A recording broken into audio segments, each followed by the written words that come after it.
All right, boys, welcome to today's video. I apologize for the scantness of my dress today, but I don't have an air conditioner here. I got a heater in this garage. It's 1,000,000 degrees out, but I think it's going to well suit today's video topic, which may be polarizing. I think it's going to be very divisive. Honestly, just exactly like all of the other videos that I make, where people come to confirm their biases or they come to tell me that I'm wrong. But so yet again, here we are to annoy some people in the firearms community with the things that I say out of my mouth. In my opinion, the most important piece of EDC gear that you can bring with you is not your pistol. It's not your white light, not how many lumens or candela that has. It's not 9mm or 10mm, not what kind of knife you have, although we will be talking about knives a little bit later in the video. It is your body. Not like the sexualized notion of your body, but the capability that you bring to the table with your body being your vehicle for life. Guns, knives, medical gear, life-saving gear, obviously, and gadgets and tools, these are all force multipliers and things that I definitely recommend 100% that you at least think about integrating into your daily life, which most of you guys have at this point. I mean, come on, we've been making videos for a while. You've been here for a long time. But that's the thing about force multipliers. It sounds super cool, but at the end of the day, despite having a 5th grade level education in mathematics, is that arithmetic? Is that the same thing? Arithmetic. I swear I'm Asian. But anything multiplied by 0 is still 0. Okay, so before we dive super into it, I'm gonna change the format of how I do my ad reads. So basically, a lot of supporters of the channel, really great folks. On the screen, it's kind of straightforward, but DK Mags, they're a gun store in Minnesota. Hit them up online, use that code, or go in store in person. If you live in Minnesota, tell them that I sent you. The number following the letters is the amount of discount you'll receive, so just let them know. CJRB, along with Artisan Cutlery, they're owned by the same parent company. Go check them out. They make some cool knives, like this one. If you really like to fidget with things, you can flip that open, flip it shut. This thing is awesome. I'll put the model name on screen. Great for EDC. Sharpness is definitely there. Yeah, it's taking hairs off, no problem. One of the more fun blades that I really like for opening boxes, just because of how unique it is. It looks like a straight razor. I think it's just so unique and cool and really fun to just slice boxes open and packages. So this one is from Artisan Cutlery. Oh man, again, cool blades. And last but not least, the absolute schlong of a knife. This thing has that thumb button, just like the other CJRB one, but holy smokes. If this thing is going inside of you, you will notice, I'm telling you. Really like that thumb button, but it also has kind of that flick release too. These blades are really fidget friendly, ADHD and autism friendly. So in my book, that is a win. Go ahead, check them out. I might have a code, I might not. But all the links for the guys that I like and the stuff that they offer that I talk about here on the channel and more, affiliates, gonna be in a little landing page in the description down below. So go ahead, click it and check it out. Oh, you guys, these pants are too hot. I gotta take them off. If you subscribe to my paid members program, you can see what it looks like when I take my pants. No, I'm just playing. Honestly, I really got to start watching what I say here on the channel. I won't, don't worry, do not worry, because my boss and my boss's boss at my 9 to 5 are both subscribed and watch my channel. Diving right in, I'm sorry to waste your guys' time. I really respect it and I love you guys, I appreciate it. So let's talk about this. I love gear. I love gear so much, like a little bit too much, to where I have gas. I have really bad gas. Gear acquisition syndrome, a shopping disorder. But I think a lot of you guys can relate. Like, we love gear. We love acquiring it. We love getting our hands on it.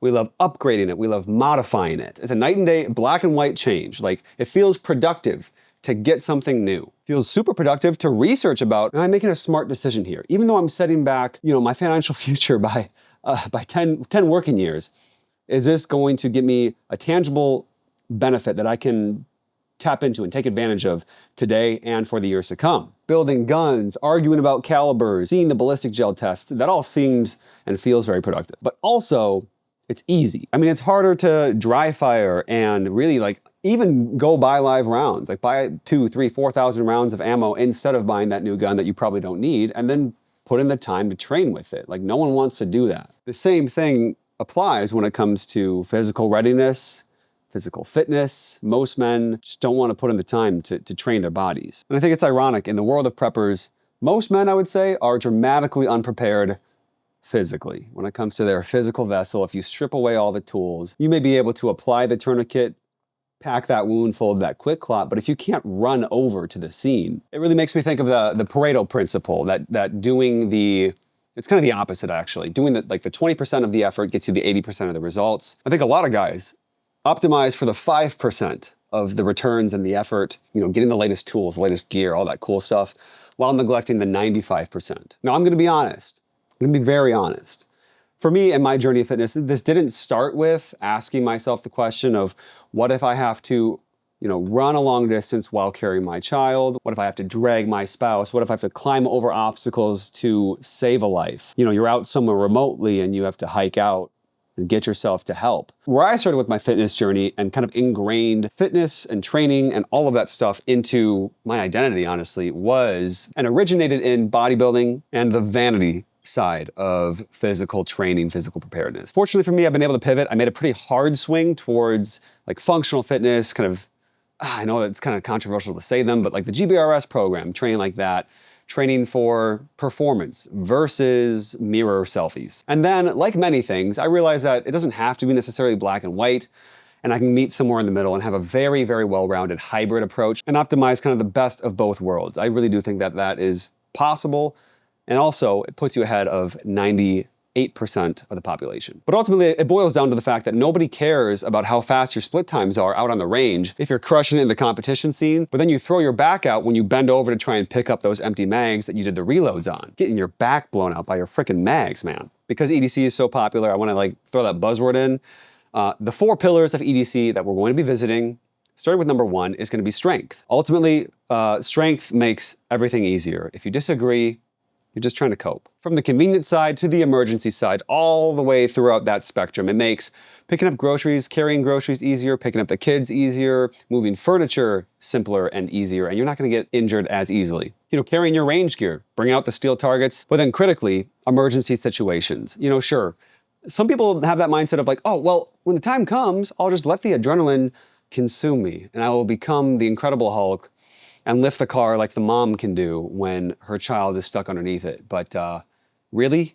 Really, dude? I feel like that's the equivalent of saying like, I'm gonna carry, what's the most unreliable gun that I can think of? I think you know where I'm going with that analogy that I was gonna try and make. And the benefits of strength are undeniable, truly. I mean, grip strength, the reason being why grip strength is a huge marker for longevity in terms of how long you're able to live, as well as health span, like how well you're able to live those years that you do get, is because it has a lot to do with like being able to hold up your weight, brace yourself, catch yourself when you fall. So strength in general is just critical on so many levels. The simple prescription to build strength is to lift weights, lift heavy things, pick them up and put them down, and be intentional about how you do it.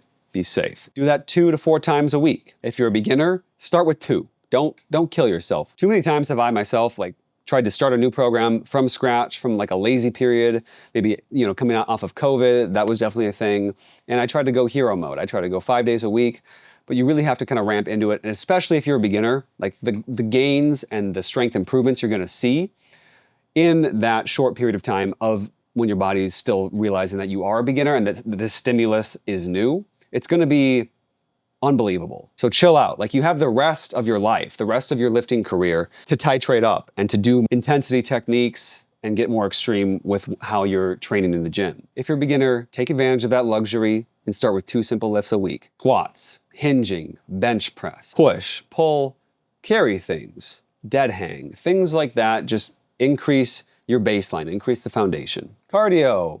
For those of you guys who saw point number 1, this is point number 2, by the way, and you thought, oh man, this is so easy. The stuff he's talking about, elementary. A lot of us lifters who focus on that strength aspect tend to neglect the cardio aspect, and that was me up until probably dedicated and locked in and did my first ever real cut. Now, cardio is a tool that serves many, many purposes, and the ones that we're gonna focus on for preparedness, beyond just making it easier to be in a calorie deficit and get to low percentage body fat like I've done. The reason why we want to implement cardio into our daily lives as men is so that we can increase our baseline. I mean, the average person is wildly deconditioned, including myself a year ago. For those of you guys who've been following the channel, you don't have to look all that far back to see the before, like face look and overall look, but I'll throw a before and after photo here just so you guys can kind of check out what cardio and a calorie deficit in lifting and stuff. You don't have to overcomplicate it. You don't have to become an ultra marathoner. The major prescription here is gonna be walk daily. I aim for 10,000 steps at a baseline 80% of the time. Kind of going back to that Pareto principle. Some days I'll get 15,000 steps, some days I'll get a little bit less, but ultimately I'm making sure that I'm getting them in, making it count.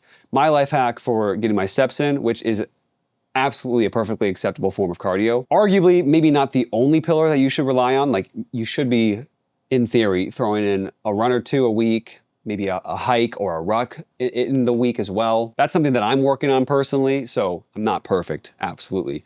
But the life hack that helped me get the steps in and really lock in that habit was to get a walking treadmill at a standing desk, both in my house and at my 9-to-5 office. Do whatever feels best for you guys. Like, if you love swimming, if you love biking, jogging, running, sprinting, just make sure it's something that you can consistently commit to and lock into.